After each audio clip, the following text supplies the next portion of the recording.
have double reed professors from Columbus State University, which is one of our sister USG institutions, to talk to us about double reeds, which is something that we don't always get enough on specialty-wise in our education. So we're excited to have Sarah Frier, who is a chamber musician extraordinaire. She plays bassoon everywhere and is an assistant professor of bassoon at Columbus State University. And Dr. Susan Tomkowitz, who is the professor of oboe and a Fox performing artist. And so I'm going to get out of their way and let them teach us all the things we don't know about double reeds. Great. Thank you, Tina. We are really happy to be here with you today. I wanted to just ask a couple of questions. I know that there's just a few of us here, but for those of you that are here, can I ask what your comfort level is with the double reeds to start with? For me, it was very challenging. Although, fun fact, my brother, unfortunately, he stopped once he graduated high school, but he was a bassoonist. And my mom, my dad, and I were telling my brother, Xavier, you need to continue in your college studies. He ended up being a history teacher. So he's a history teacher and an ESOL. So he followed like my mom is an ESOL teacher as well. But yeah, I think he was the only bassoonist at that time, but we were in Lovejoy High School in the early or late 90s. And I think the teacher at that time, Mr. Ryan, was having my brother borrow it because it was so expensive. But my brother, I mean, practice, he was, wonderful bassoonist. He got all the parts. And just hearing like the sounds and everything, I don't think I ever tried. I think just looking at it was, for me, was very intimidating. But yeah, it was something that we had wished that my brother had continued that, but he just had a knack for playing and practicing and did very well. And I think it's something to be admired, just double reed. And so that's my experience. I ended up being an orchestral student, and then later on, of course, student. I found that the band instruments, for some reason in my brain, just didn't want to click for me. And the same for my brother. He was like, he didn't want anything to do with strings. He was all about the band. He was all about the bassoon. It was the best instrument, he said, for him. So yeah. Awesome. Good. So, Andre, tell us about the double reeds in your program. You have a few, I think. Yeah. So we have two bassoonists who's just starting this year. They're taking private lessons, and we have a oboe player. This is her second year, but she's been taking private lessons the entire time as well. I'm pretty beginner level with it. And I'm learning more and more through them and through their private lessons experiences. And it's just a different sound, that an ensemble that you never know you needed until you had it. So yeah, that's fair. So we get like a tiny bit of double reeds in our skill set. Hopefully we can help with that today. Have either of you done play testing for double reeds to try to match your students with their instruments? I have not. Victoria? No, because I'm orchestra and chorus. Yeah. And then I think I tried to rent a double reed instrument at a local music shop, and they said they didn't have the availability for it. Okay. So your orchestral program is mostly strings, I'm guessing. Yeah. Yes, I'm currently as a chorus person, but I could do both. So it would, if I were to be an orchestral director, yes, I would be just the 4 strings: violin, viola, cello, and bass. Gotcha.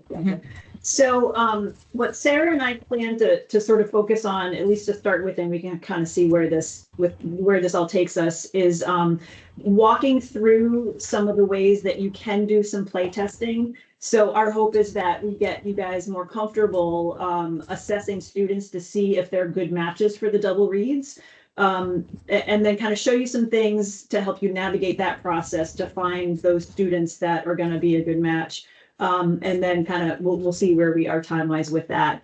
I do want to say before we get into the play testing, and I think Sarah agrees with me, that we would love to, there are some stigmas out there about like certain GPAs a student should have, or like financial level of the family that a student should have, to undertake a double reed instrument.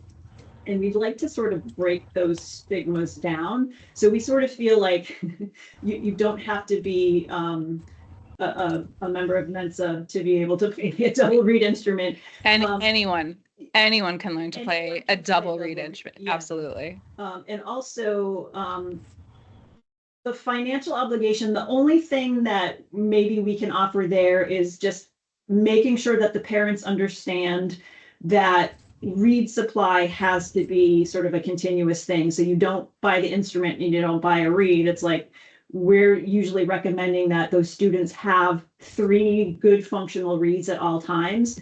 And it probably means that they're going to be replacing at least one of those reeds monthly, if not all 3, depending on how much the students are playing. So just making sure that the students and their parents especially understand that financial piece of it, because reeds are not cheap. And they're so critical for the success of the students playing these instruments, because the instruments are hard enough, right, if their equipment is not functioning well. So yeah, Victoria, you have a question?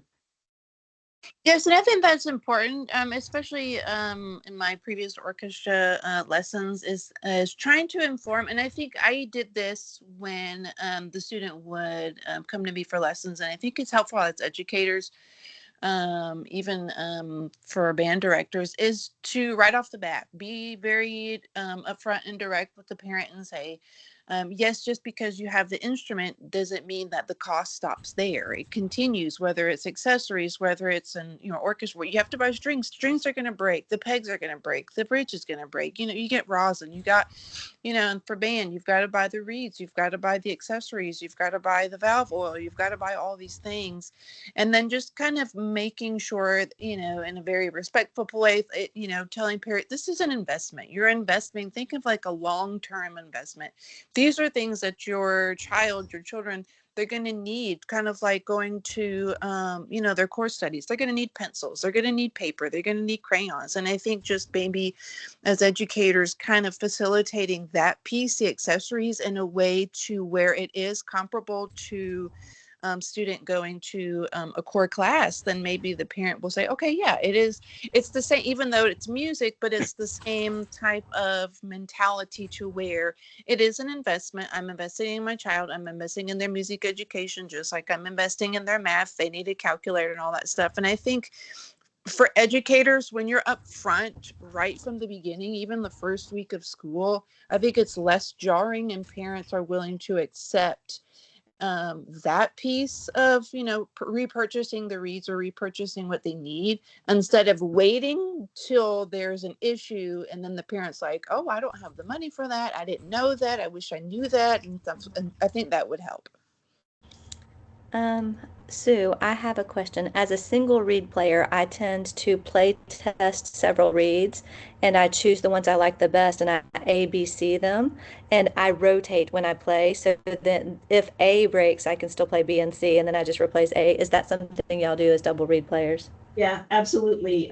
So it's not just having those 3 reeds, it's like it's cycling through the 3 reeds, because they're going to last longer if they're rotating through them. Mm-hmm. But all of the reeds are different, so it also makes the student more flexible and be able to adapt to the reed that they happen to have in the instrument at that particular time, or in that space that the temperature and the humidity and all the things are different, and it's making those reeds feel a little bit different. So it's not just like good hygiene. Yeah. To not play a reed for 4 months, but that there's other beneficial elements to that as well. And I say with younger students, sometimes it's, if we label them A, B, C, D, or you can, put a little sticker on the bassoon with the wrapping, the thread that's there. You can put a little Sharpie on it, 1, 2, 3, or a little dot or something. Or if they get reeds that have different colors, then you tell them today is, blue day, today is light blue day, today is green day. And so then every day they're playing on that different reed. It kind of helps them with that, keeping with the cycle there. So with the rotation. Yeah, I number all of my reeds and I number all of my students' reeds also. So, so let's talk a little bit about the plate testing. Yeah, Andre, go ahead. I'm sorry. While we were talking about reeds, I know it's different than the single reed instruments. We went to Midwest, and we were visiting different booths to inquire about, like, I guess, buying like a group of like oboe reeds and bassoon reeds, and they were basically saying, like, I guess they're all like custom made, or like it's not like a one size fits all type of deal, which can get kind of challenging. But when we're trying to start students on instruments and we just want to have a few on stock, is there anything you suggest for that? Yeah, we will share with you guys towards the end of our time today. We've got a slide. We're not going PowerPoint heavy today, but we're just going to share one slide from a presentation we did at GMEA last year that will connect you to each of our personal websites where we have the double reed. What was it? Demystifying the double reeds is what we did last year. So you guys can access that, and there's information on that about where we recommend you buy your reeds. The reeds for oboe that you buy at the local music store most likely are short scraped, which means they're scraped for a European setup, which is completely different embouchure wise than what we do in the States. So I as much as possible, I sort of strongly suggest stay away from those as much as you can. But I know that's only as good as knowing where then the other place is that you can get your reads. So hopefully that information in those slides will be helpful for you for that. But then if that's not helpful enough, then you reach out to me and I'll get you connected to some places that that some of my students have had success finding some double reads. Thank you very much. Yeah, you're welcome. So so let me talk just a little bit about things to try and things to navigate when play testing for oboe, and then I'll kick it over to Sarah. I'm pointing because she's right in front of me. The one thing in my opinion, that I think is the most important thing for oboe is assessing whether the student can blow enough to get the oboe to speak. So, right, the reeds for oboe, they're so small.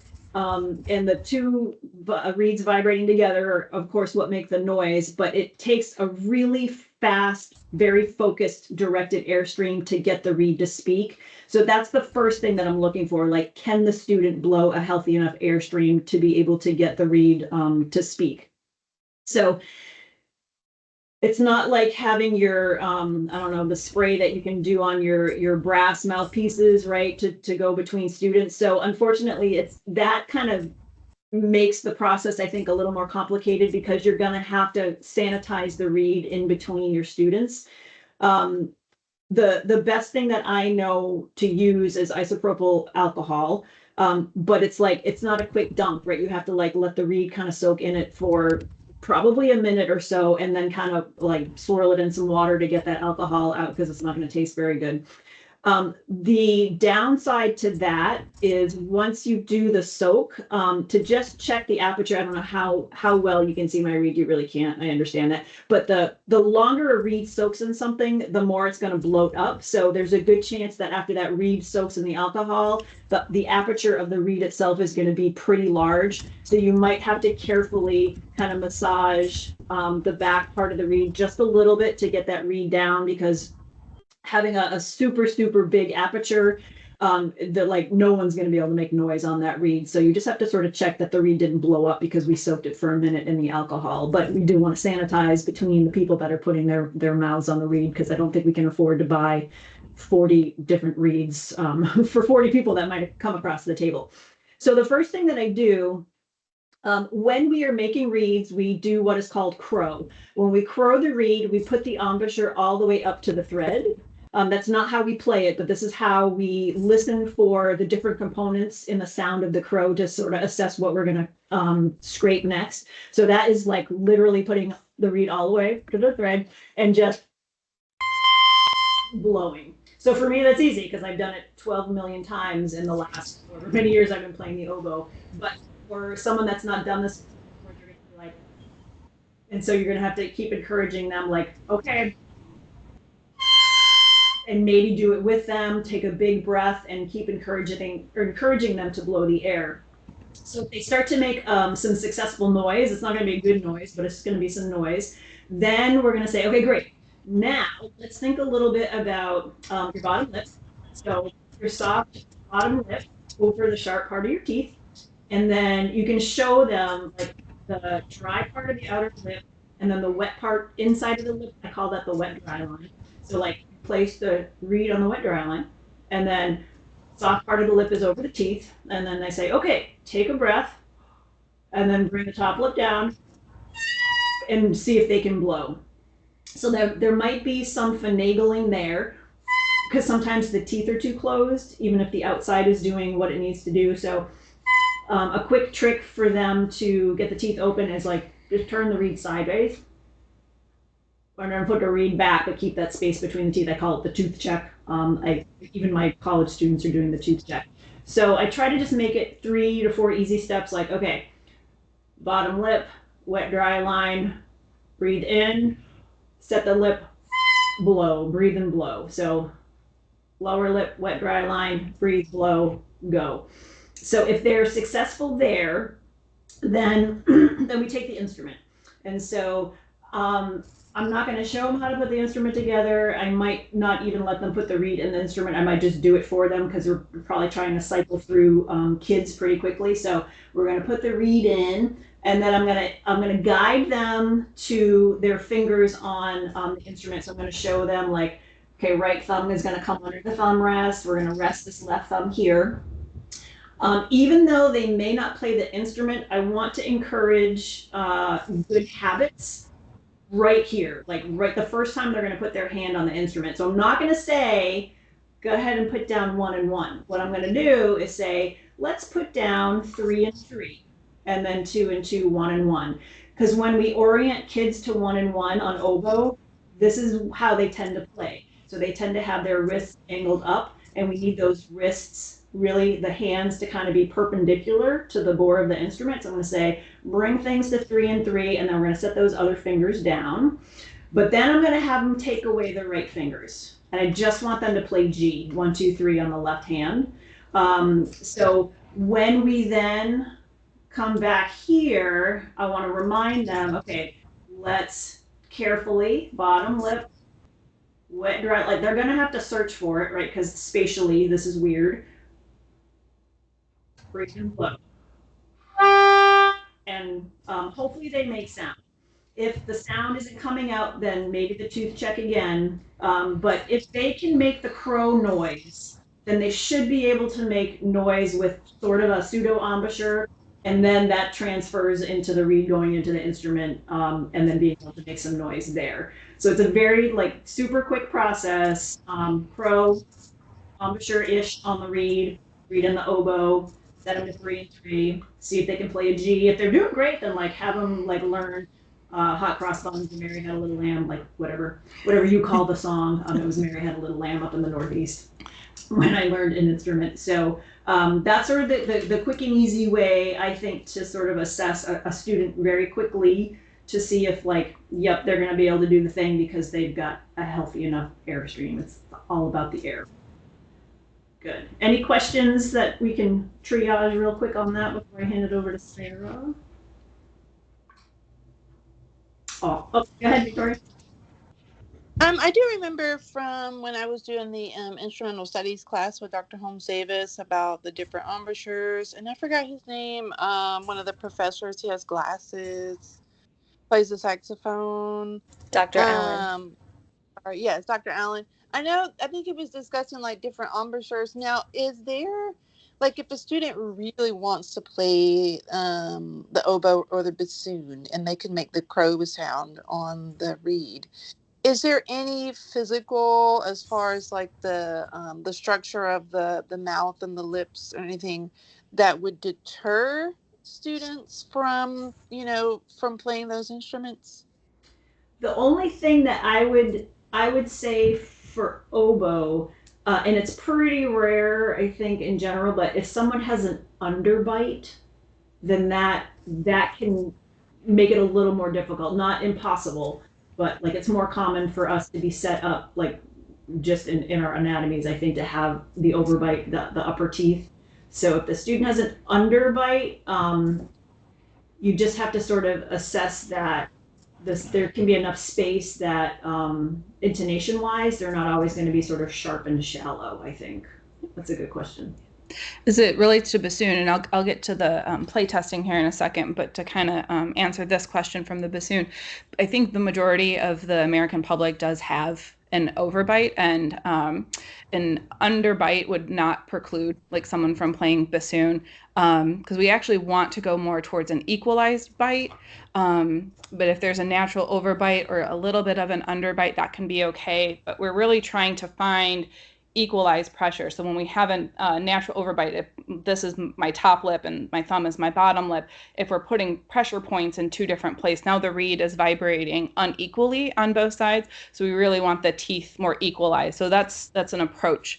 Even with I have a natural overbite, grew up and I had a very severe overbite that can take some, just we kind of have to get used to it a little bit. So if a student has an underbite, they're working to create an equalized embouchure with their teeth. So I don't think in terms of physical for bassoon, I wouldn't say that there's anything.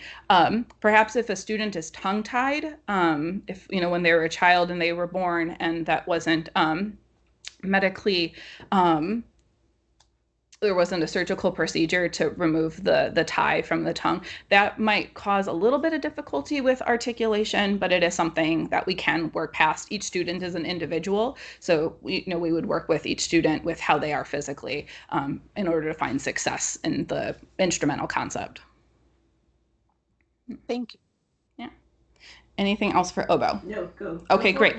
Okay. Okay. Okay. So for bassoon, it's kind of the same thing that Sue was talking about for oboe. I would start with the reed. Our reed looks a little bit different. It's a little bit wider. You can kind of see a little bit, it's quite a little bit wider. And with the student play testing, we talked about sanitizing. I would recommend the same thing, that the isopropyl alcohol would be good.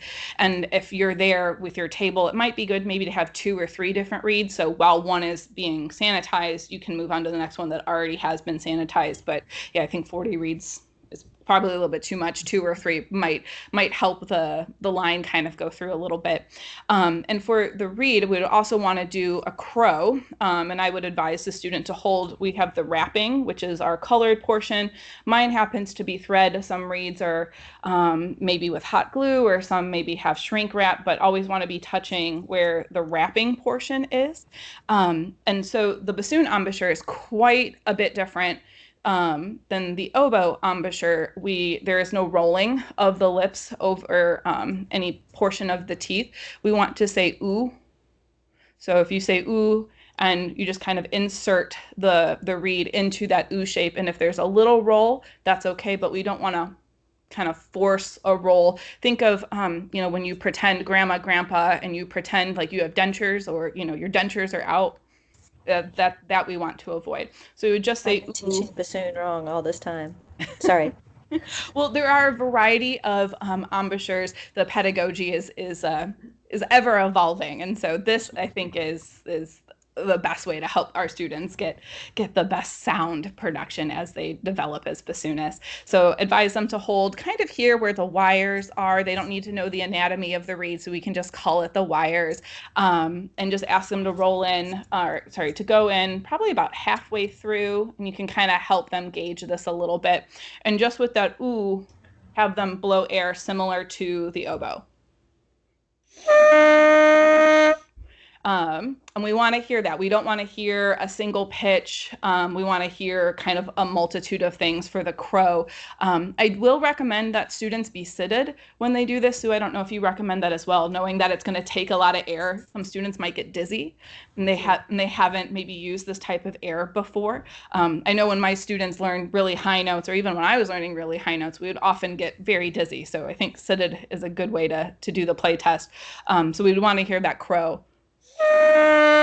We would want the corners here, when we're talking about embouchure, the teeth to be separated, thinking about like the size of the egg. in your mouth and with the corners in. If anyone ever grew up holding like coins in a change purse, the little like cinch, that's a really good analogy. Also think about like a straw. If you've ever had, you know, a milkshake or a boba tea or, you know, something like that with a straw.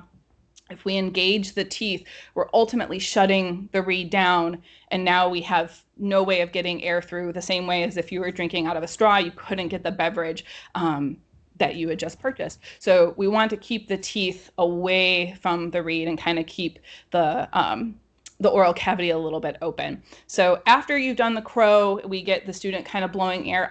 Before going to the bassoon, I would go to the vocal first. I call this the vocal phone. And I want to see what pitch the student creates. Good reed, good vocal, we should produce about a C. Advise the student to hold here at the little neck area, and they can hold this and can advise them. But same embouchure ooh, and we want to hear the pitch of a C. If it's higher or lower, it could be an air thing, it could be an embouchure thing, but getting students used to that and kind of gauging if the student might have too aggressive of teeth engagement, or we might be too relaxed and just kind of their air usage. So if it was too high, we're really up there. If it's too low, almost no embouchure, no air. We start sounding a little bit like a duck, like a farm animal. So we just want a nice C. Then I would bring it to the bassoon. The bassoon is a little bit, I don't have a camera to move this. So Dr. T, if you might be able to help me with the camera. Bassoon can be played seated or standing. For young students, I'm gonna recommend that we sit. So we have a seat strap. Dr. T is gonna bend down. We wanna make sure that seat strap is right towards the edge. And I'd put this down for the student, have them sit down, and then I would kind of buckle them into the bassoon. So the student would sit, you, the teacher standing, would lift the bassoon, help them put it into the seat cup, and then have them at least just hold it for a second. It's quite heavy.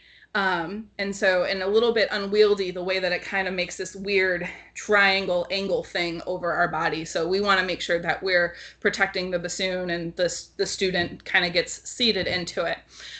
Help the student get the vocal into the bassoon. And for the first thing is I wouldn't recommend putting any fingers on it. The bassoon in total is just about 8 feet worth of tubing. So we want to now take that vocal phone into the bassoon and see how the comfort level of the student putting air into about 8 feet of an instrument. Same embouchure. And with nothing pressed down, it should be an F. It should be an F3 just below middle C. So I would start there and kind of every student, beginning students, they're going to come with all shapes and all different sizes. Oh yes, please feel free to put the laptop down. Thank you, Dr. T. The students come with all shapes and sizes. There are student model, or sometimes they're called short reach instruments, and I suspect a lot of middle schools or even high schools might have these instruments, being that they're the student models. So students who are in the middle of a growth spurt or haven't hit their growth spurt yet, they're going to have an easier time hitting some of being able to reach the tone holes.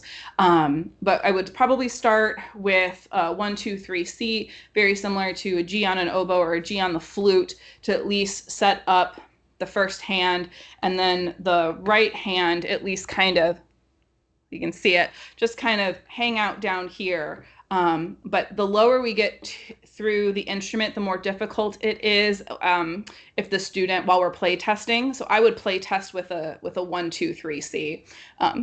Sorry, thank you. And just see if we can get that 1, 2, 3 C, very similar to the C that we were trying to get with the vocal. So that might be a really good way to see if we can do a play test for bassoon students. Questions? What if they can't reach? Because the bassoon has quite a stretch. It does have. So that would just be the smaller instruments. Yeah, I mean, mine being a professional instrument, we've got the hand span of it, but most of the I've never come across a middle school program that has not had a student model instrument. If there are certain keys that students aren't able to reach, there typically is always an alternate key that we can use. So, if it's prior to their growth spurt or while they're going through, we can make adjustments. If the student is really eager and interested in the bassoon, there's always ways to make that work. And when I was a band director, my bassoons were mostly the resonite bassoons. Are those the student ones? The black rubber ones. Yes. Yeah, so those are that's by a maker Fox, and it's their student line. It's called Renard, and it's a Renard 41. It's a Yes. polypropylene rubber plastic kind of combination. Those are wonderful instruments for beginning students, and that is a short reach. We call them a short reach bassoon, being for the student model, but the width or the span of the whole instrument is going to be a little bit smaller. And you can see where my ring finger is at the moment. This on most students is going to be the finger that's the most difficult to reach. There's going to be a little plateau key that will help offset, similar to oboes have little plateau keys that kind of help extend a little bit. It's something similar, a little bit bigger, but it'll be on the bassoon. Mm-hmm. Yeah. And those, I will say that those polypropylene, the black Renard bassoons, those are wonderful for students as while we're trying to learn how to properly care for the instrument. I know I'm jumping ahead a couple of slides, but there is no opportunity for boot rot, which is almost a death sentence for instruments. So think of mold and science experiments.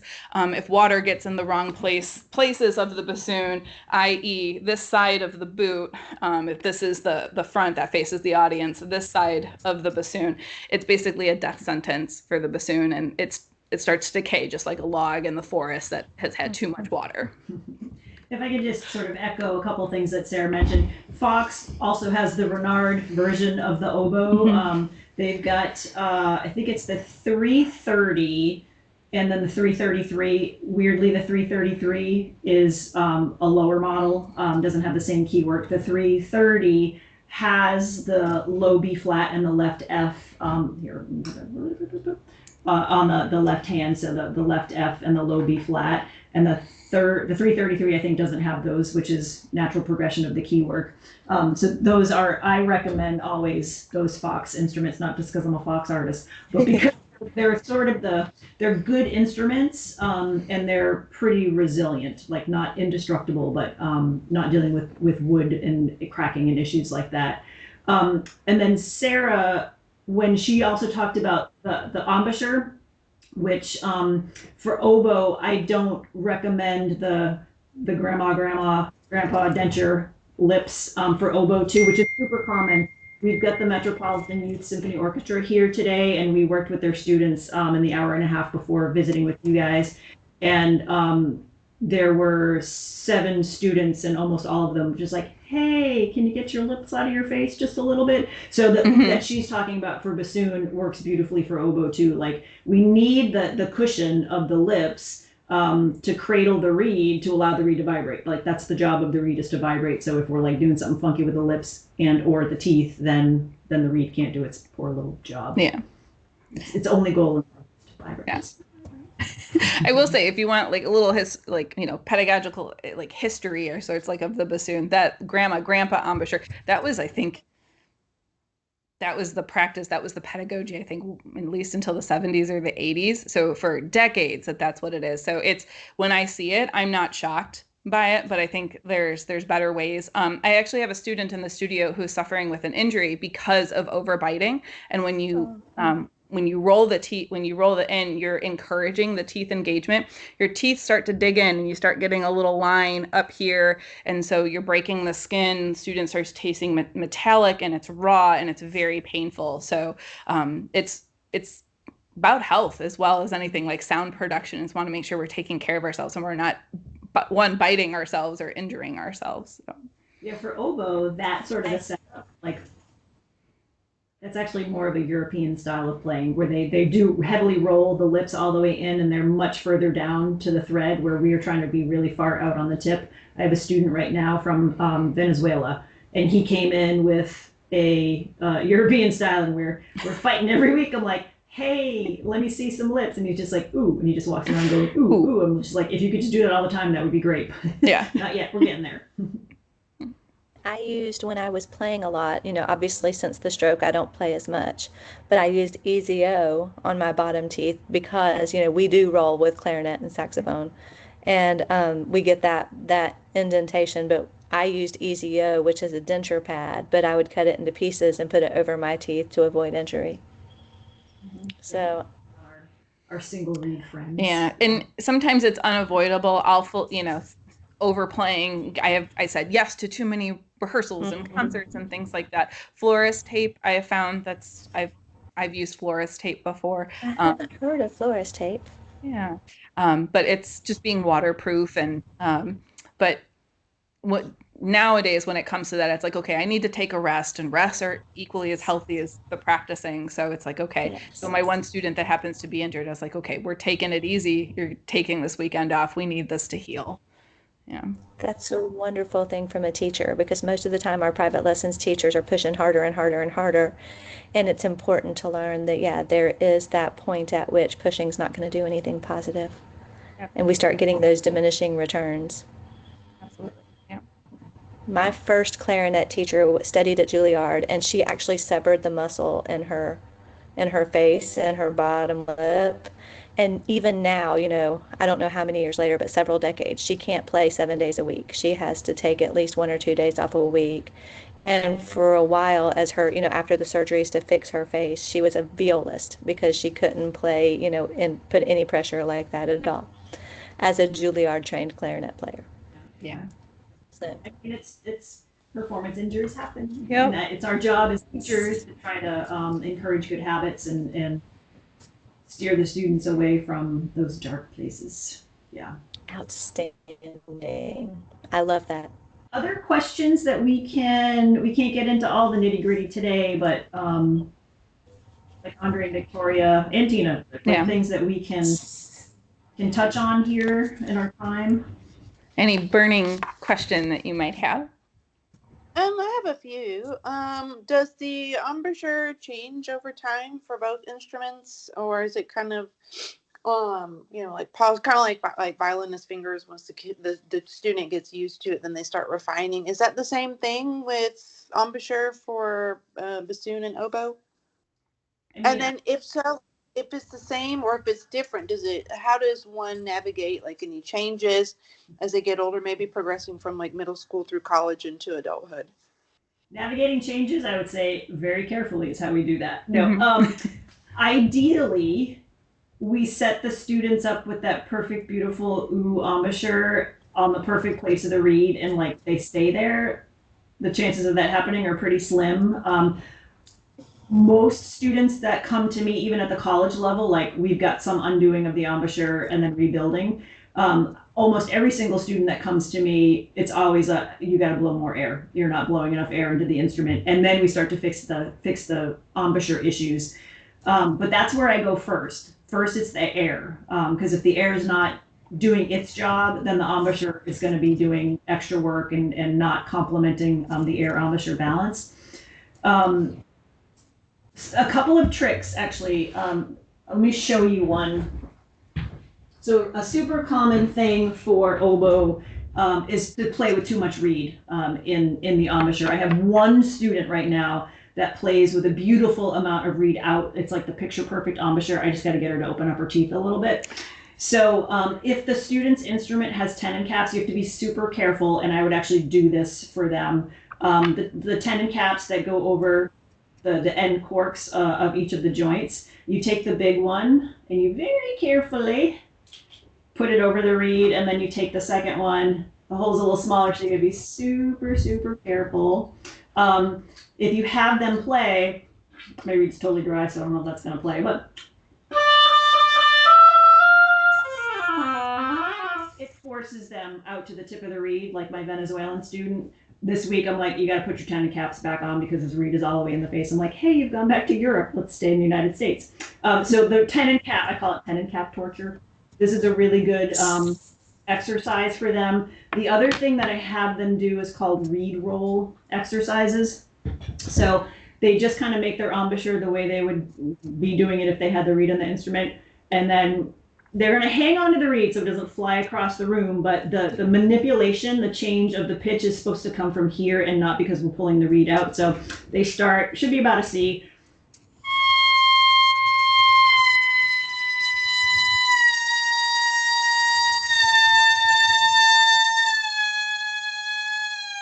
This is a beautiful exercise. I know it doesn't sound beautiful, but like beautiful exercise in theory, because one, the lower the pitch, the more they have to roll the embouchure out. Two, the lower the pitch, the more they have to blow. So that's a good way also to sort of assess like, hey, I'm not blowing enough air into that reed. And then that transfers into the reed going into the instrument, just like, see, air fixes everything. So I'll let Sarah kind of. Yeah, so for the bassoon, similar thing. We wanted to set the student up with the perfect, ideal embouchure for the bassoon. Because we are using that kind of cinched coin purse, like drawstring, we say, ooh, we're having to use like really fine muscles here. We talk, we chew our food, we're using our mouth and our jaw all of the time. But these fine muscles, they're not really being used all of the time. So it's very easy that they'll get fatigued. Students, as they're, learning the instrument, they're learning the embouchure, they're, learning the proper airstream, and they're just developing, they're going to get fatigued, they're going to get tired. And so just like if you go to the gym and you lift too much or you do 1-2 rep too many, you're going to feel maybe a little bit of a burn. The student may feel that. And what often happens is it'll start to hurt, and they instinctively will go ahead and bite down their teeth. And that's something that we have to work against. We have to keep reminding the student we want to say the ooh. But similar to the oboe, if we're overdoing it here, there might be a chance that we're not using the proper tummy and support in the airstream. I was telling my college students here yesterday that on my forehead, I will officially have it tattooed that airstream will solve 90% of our problems. Airstream will solve 90% of our problems, including embouchure, articulation, all of that. So yes, please. We are wind instruments, not face instruments or articulation instruments. We are wind instruments. So that's where we need to be. So I will say that, for a 5th grade, 6th grade student who's going into the bassoon, it's going to be a couple of years before they really feel this. And it's going to be, I don't want to say a battle, but it's going to be a little bit of an uphill to feel comfortable with the type of embouchure here. Every May, I try to at least take 2 weeks off. Those 2 weeks off, I feel the burn immediately as I get back. And I maybe am doing 10, 15 minutes and let's kind of build it back. You don't start by running a marathon by doing the 26 miles. You start by taking a walk around the block. The one thing I can think of with changes as students are developing is oral denture, or not denture, sorry, orthodontia. There we go. Braces. Yeah. Braces or spacers and things like that. Everyone's a little bit different, depending on the shape of their oral cavity, the type of orthodontics that they are having done. I would just try to work with the students. I know I had braces. I wasn't playing bassoon at the time. I was actually playing flute first. I used so much wax to make sure that inside of my mouth wasn't getting chewed up. So we just kind of take it slow, and see. I don't know if orthodontia has changed in the last, I don't know, however many years of, what's going on there, but we might have some things to work through. Everybody's an individual. So I would take it as, student by student, depending on their particular orthodontia.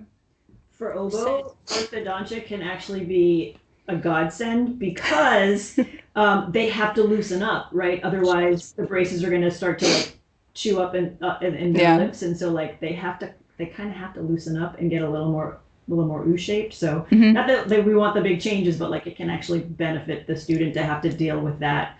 And then when the braces come off, you're like, think of how much space now. Your lips can just hang out and be lips and cradle the reed. And I'm going to change topic just for a brief second here. I know we were talking about the play testing, and I just want to make sure that I mention it, that not all bassoonists come to the bassoon immediately. It may not be their first instrument. I mentioned that I started on flute first before switching over to bassoon, and either can work. So students can go, straight to the bassoon, or we can switch over to bassoons. I've seen success from both types of students. I think there is a case to be made that students might have an easier time switching to bassoon, recognizing that it's probably as tall as they are or just, a little bit shorter than they might be. I think when I stand, it comes up to about my shoulder when it's on the floor. But this way, they're not having to navigate basically a 5-foot instrument while learning notes, while trying to read them, trying to learn rhythms and things like that. They might already have a foundation. So some students might find that a little bit easier. Recommended students to switch over would be those coming from the reed family. So your saxophones, your clarinets, and your oboes. They're familiar with the kind of the resistance that a reed has. Of course, embouchures will need to change. I have several students that also play saxophone. We are weekly talking about not using a saxophone embouchure on a bassoon. Anyone can switch to the bassoon, but those students that already have a sense of the resistance that reed provide can be just might have a little bit of an easier time. But flute, I moved from flute. I've seen percussionists switch over, even pianists. So I think I had a dual trumpet and bassoon student at one point. So anyone can do it. We just kind of work with what we're working with. For oboe, like when I ask a student, like all the 7 students I saw this morning, I'm like, oboe your first instrument or not? And it was about half and half. And I'm always so happy when it is their first instrument because there's no reason to not start a student on oboe, right? We don't have the same limitations as bassoon because it's like, if they can put their hands on a clarinet really or a flute, like they can on an oboe. But it is that air piece that I think is much, much different. It takes way less air to make a flute sound and a clarinet sound. I remember trying a friend's clarinet in college, and I almost blew the thing up because I was using oboe air. I'm like, why does this not work? She's like, yeah, you just gotta scale back the air. I'm like, calm it down. Calm down, yeah. So when I was in middle school band director, I started my double reeds in pairs. I wouldn't start one because they're so different than everybody else. I felt like they needed a buddy. So now I know with intonation, probably odd numbers is better, but I think for learning, maybe even numbers is better. Yeah, they're gonna, especially oboe, like they're gonna sound horrendous, but Yes. let them sound horrendous in 6th grade as opposed to 9th grade or 10th grade. Yes. Like just get them over that hurdle early. They just gotta get comfortable with it, really. I've always, for several years, about 3 years or so, I was freelancing with the majority of my income, working with middle school and high school students, and worked with actually quite a lot of band directors in developing their bassoon sections. And I asked them, like, give me a year to work with your bassoon students on proper air, like embouchure and airstream. I said, and just deal with the intonation, deal with the interesting colors and sounds that are coming out of that section. It's like, but if you give me a year, I guarantee it, you'll have in tune, in tone bassoons. And those who, I want to say, that took me up on that, those were the sections that did really, really well. The ones that we were trying to manipulate for pitch, or we were, trying to add vibrato too soon, it didn't quite make the mark. So just be patient with your double reeds. Be patient. Yes, I wanted to ask used to. Go ahead. One other question. I know we were talking about like embouchure, and now just like for the bassoon and the oboe, do you work on breath control with the students? Like in chorus, we work on, diaphragm and all that stuff. Where is it the same for students who want to play, when you say, you need more air, expel more air, are there like certain techniques that students would use in addition to developing the embouchure and maybe breathing techniques alongside with trying to make sound through the reeds themselves? Yeah, I don't know if you want to go first. Or... Go ahead. Yeah. It's a very slippery slope for oboe because earlier on, really, it's just trying to get the volume and the speed to get the reed to vibrate. Of course, the reeds have to be functioning okay to make that happen. The things that I'm trying to encourage the student, if they're just taking a natural breath when they're relaxed, like for me, I feel expansion in the side ribs, I feel expansion in the front and in the back. Like, I'm not trying to force them to fill up the low belly. I just want them to take a breath, because they're going to have enough built-in tension just because of the resistance of the oboe sort of fighting back as we blow into it.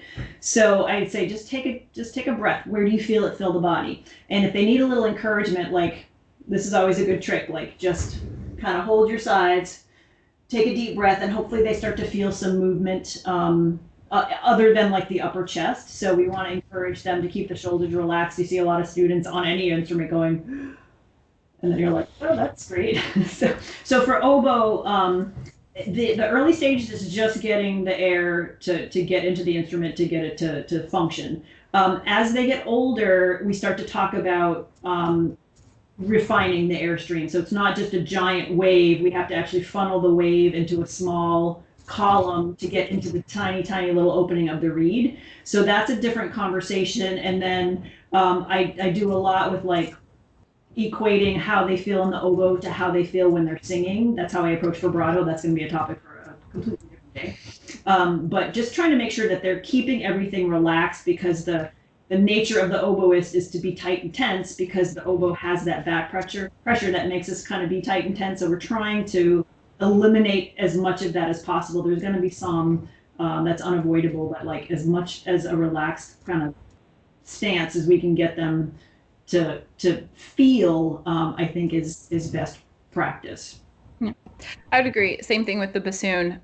Just want the air production there first, and eventually, as the student matures, we do work on the refinement of it. The refinement of it does come with the embouchure refinement.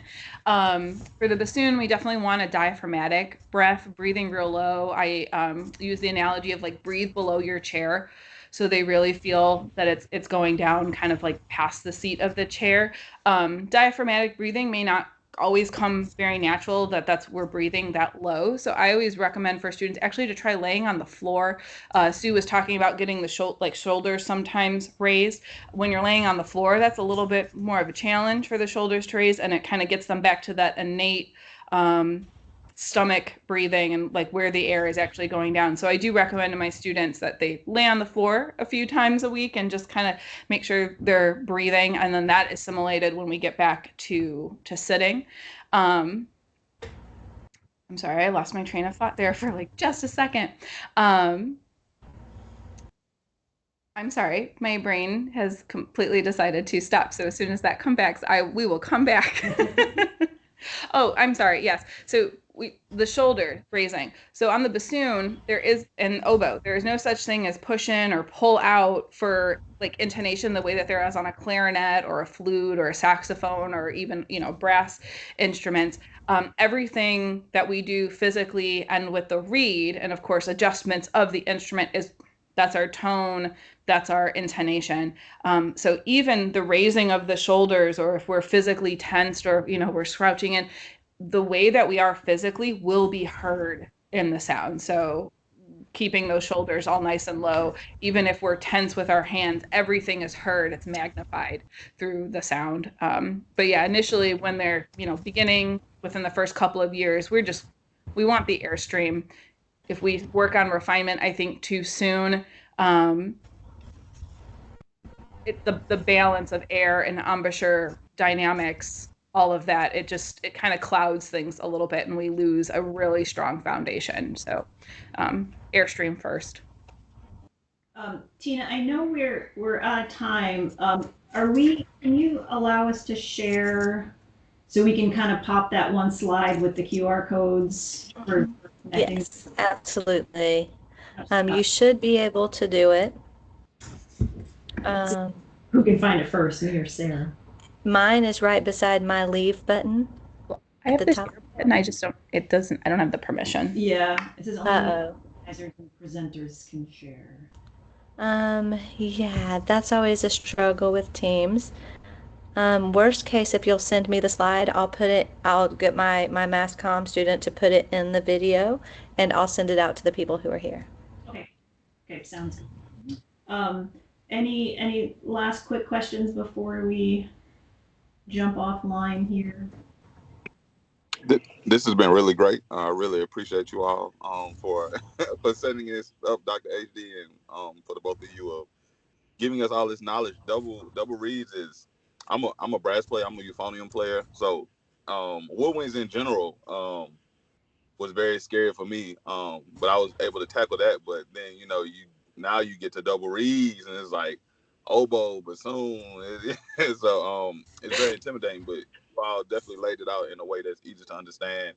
And I'm excited. I look forward to getting information about the reads, so that we can get more kids going and more kids tested. And I do appreciate what you said regarding the fact that it's always been a thing, like, you have to be smart to play oboe. You have to have all A's to play oboe or bassoon. Put your smart kids on those instruments. And I always disagree with that. Like, I feel like anybody can do it as long as you can work hard. So I do appreciate you all saying that as professionals.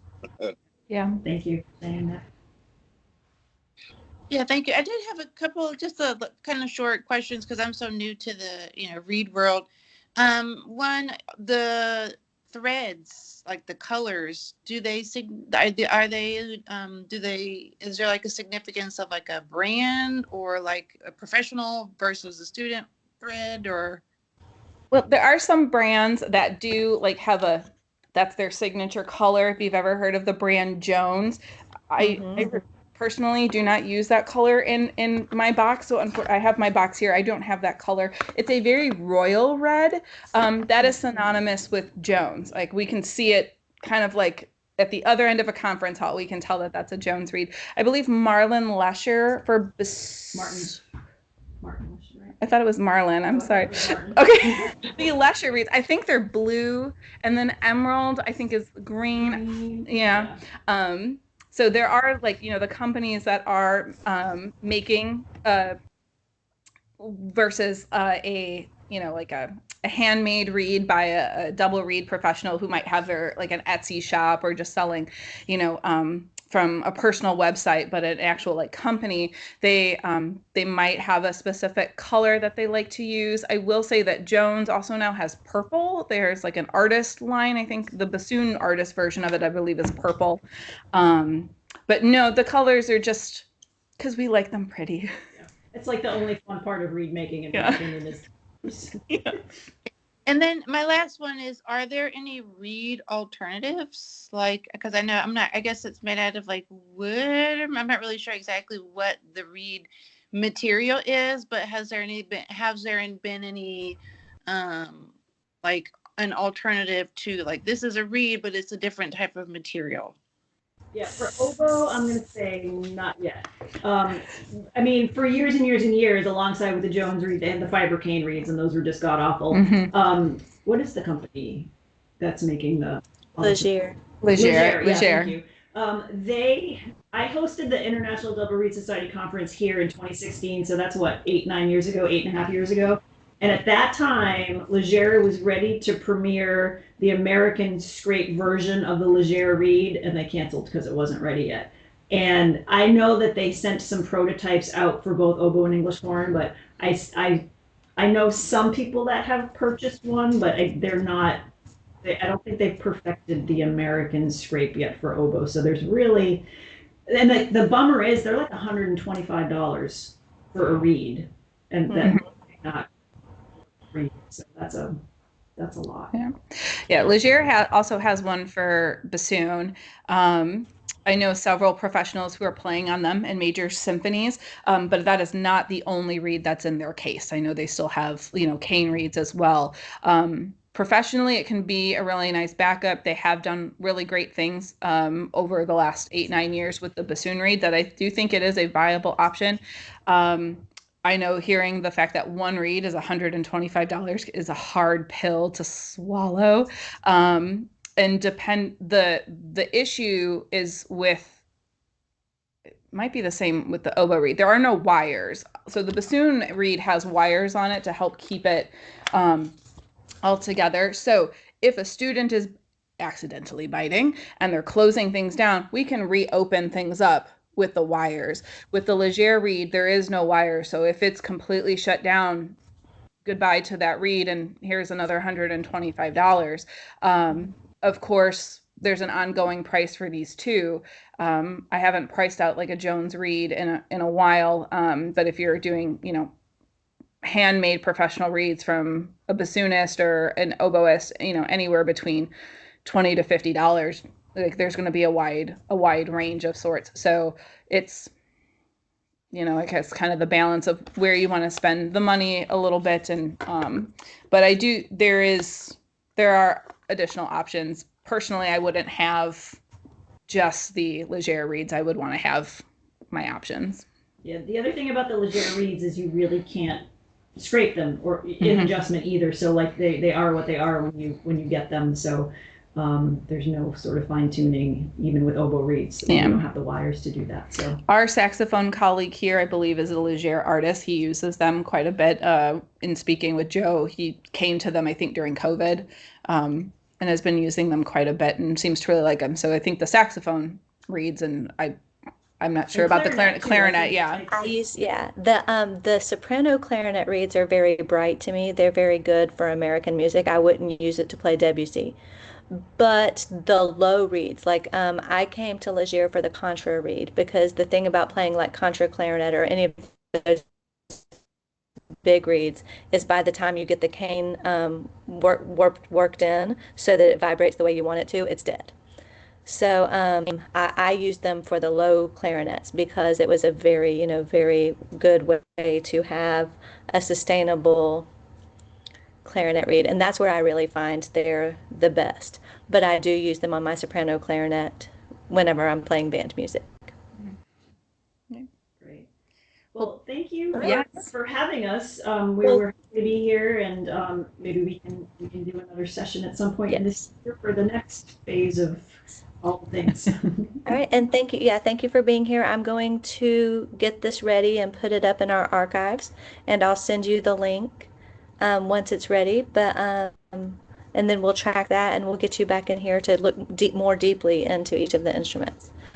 That's great. Thank you again. Thanks for joining us. Nice to meet you both. Thank you. Thanks, Tina. It was very nice, to hear, appreciate all of the intricacies that actually goes into the instruments. It's not just the instrument themselves, it's the actual person putting their emotions and their physicality. And so it was really nice to hear all the different facets that makes up, what is going into playing these instruments. All right. Thank you so much. Y'all have a great week.